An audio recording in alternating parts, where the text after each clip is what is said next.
Hello, dear foreigner! I'm the unofficial PR agent for Sweden. Perhaps you've thought about visiting this grand country of ours. I've been told that we have quite a good reputation abroad of being progressive and cherishing humanist values such as equality. Ha! Well, perhaps there's some things that you should know if you've been planning on strolling down our streets with a jolly mood. Namely, Sweden's undying love for rape. An 18-year-old Somalian brutally raped a 12-year-old girl. He was sentenced to 22 days of community service. The girl said that she followed him home because he had promised her that he would return some intimate pictures he had of her. When they arrived in his home, he ripped her clothes off and started raping her. She screamed and tried to fight him off, which caused him to violently strike her in the face and cover her mouth. During the rape, he said repeatedly, "Black dick is expensive." Afterwards, the 12-year-old girl bled heavily from her vagina, and the court established that she was both physically and mentally scarred from the experience. The perpetrator, however, said that it was consensual and that they were in a relationship.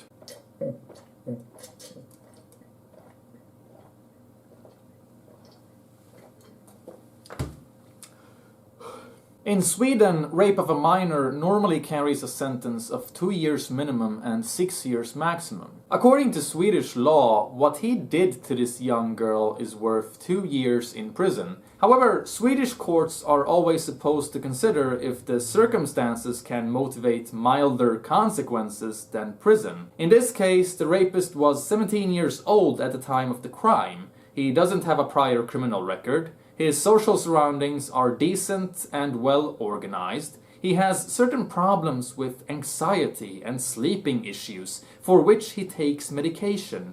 And since he has given consent to performing community service, the court thinks that there's valid enough reason to give him probation. The court's reasoning is that given his personal circumstances, this will keep him from committing new crimes. But if you ask me, the fact that this person doesn't come from fucked up surroundings makes the court's reasoning even worse, because there's nothing to blame here.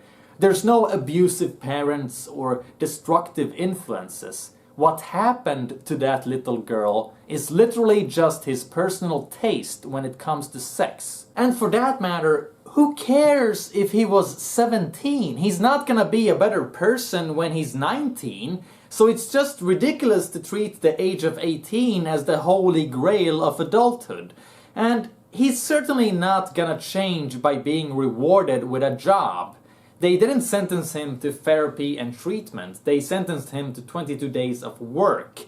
There's decent, honest people who actually try hard to get that sentence. In an interview with Fria Tider, the prosecutor said that there is nothing shocking nor surprising about this case. The verdict is in perfect accordance with Swedish regulation concerning younger offenders. In a case where a 16-year-old couple choked a 15-year-old to death, they were sentenced to 1 year and 8 months in a juvenile facility. The boy carried out the strangling at the command of his jealous girlfriend. She was upset that he had cheated with the 15-year-old. When he said that he was sorry and would do anything to have her back, she said that he had to kill the girl he had kissed. During psychiatric evaluation, it was found that none of them suffered severe mental disorders at the time of the crime. The girlfriend even appealed her case and demanded to be set free. At least the boy admitted to doing something wrong.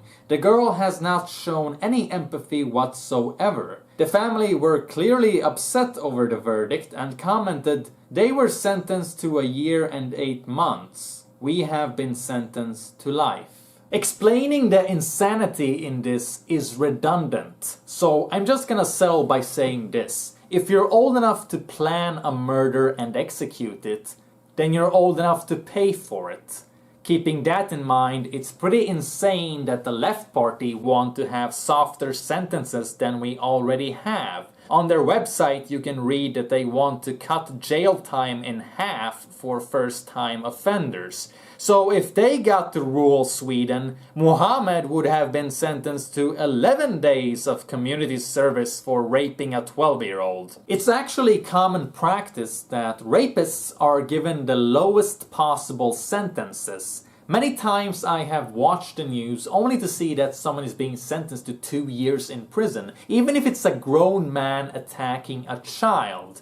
It really makes you wonder what's going through these judges' heads. Where is their sympathy for these perpetrators coming from? Is it due to personal experience, perhaps? Another crazy thing is that once you are sentenced, you don't have to be rehabilitated.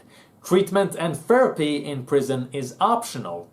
Another thing is that here in Sweden, we don't put rapists in ordinary prisons with other inmates. We have special prisons for sex offenders, so that they won't have to be attacked by ordinary criminals. Ah, Sweden. We're so progressive that even the perpetrator becomes a victim. A minority to be cuddled, a refugee to be protected.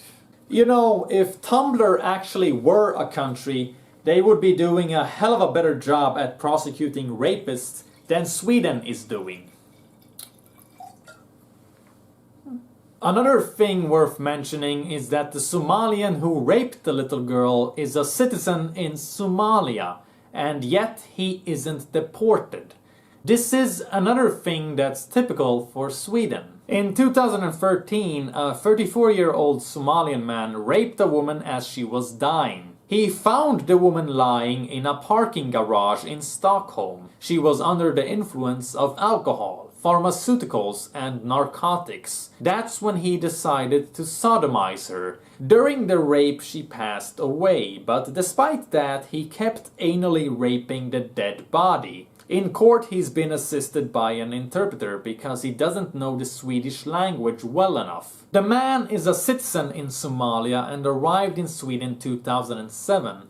In 6 years, he's been prosecuted for over 40 crimes, with a wide variety of everything from sexual molestation to shoplifting, threatening, stealing, and possession of drugs. Despite all this, the prosecutor for the necrophilia rape case made no attempt to have him deported. According to the prosecutor, it's not likely to succeed due to the way that Swedish law operates. He also says that legally the court is allowed to push for deportation, even if the prosecutor doesn't, but that it is rare that this actually happens in practice. The reason for this can perhaps be found in the following. When interviewed by Fria Tider, the prosecutor was asked whether he feels any personal responsibility to try and get the rapist deported, since there's a risk of him committing more rapes in Sweden. His reply was, "No. I don't understand why a Somalian woman would be worth any less than a Swedish woman. He might as well commit crimes down there if he were to be deported, and I don't make a difference between people like that." This is what we in Sweden call equal human value. The notion that people who aren't Swedish citizens are as big of a priority as actual Swedish citizens.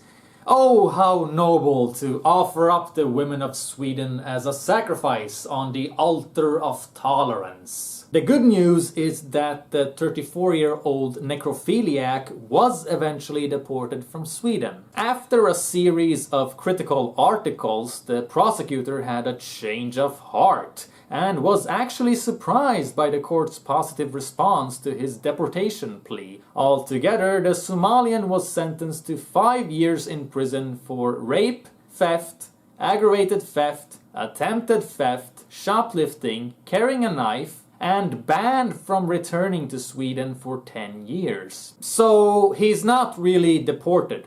He's just deported for 10 years. But in any case, I think that the prosecutor's initial comments to Fria Tider about how wrong it is to deport immigrant rapists really says all that there is to say about how the Swedish justice system views criminal immigrants.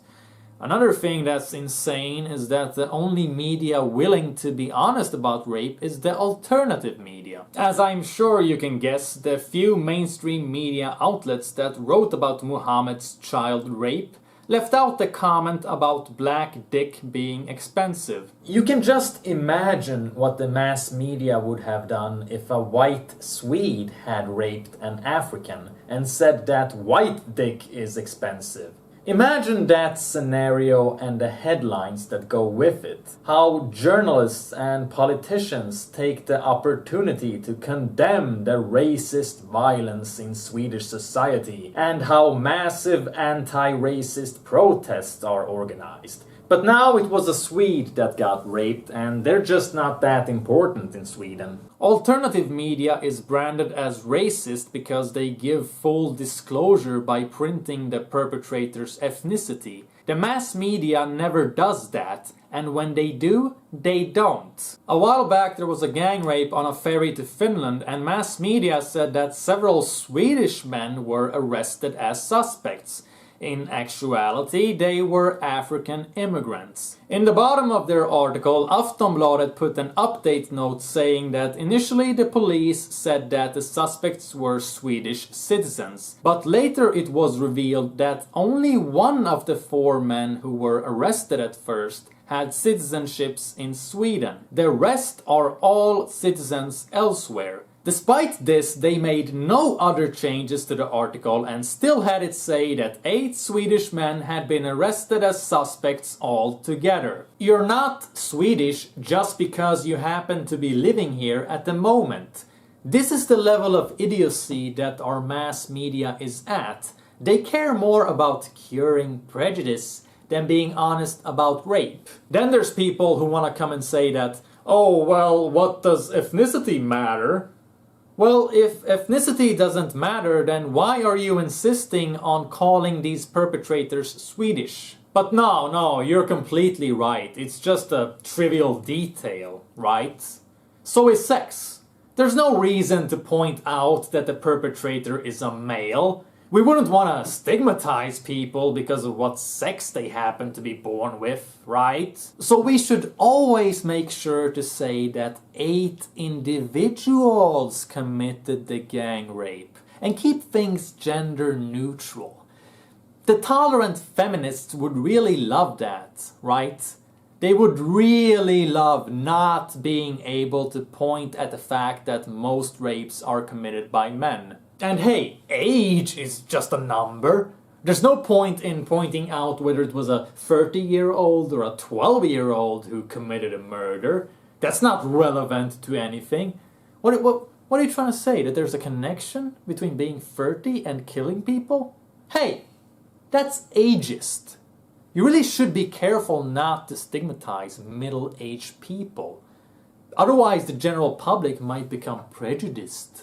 What's wrong with having as much information as possible? If it really is true that the majority of assault rapes and gang rapes are being committed by men from a certain culture, then we should examine where the problem lies within that culture, so that in the long run we can protect women from being raped. If you really care about equality, why would you argue against less rape?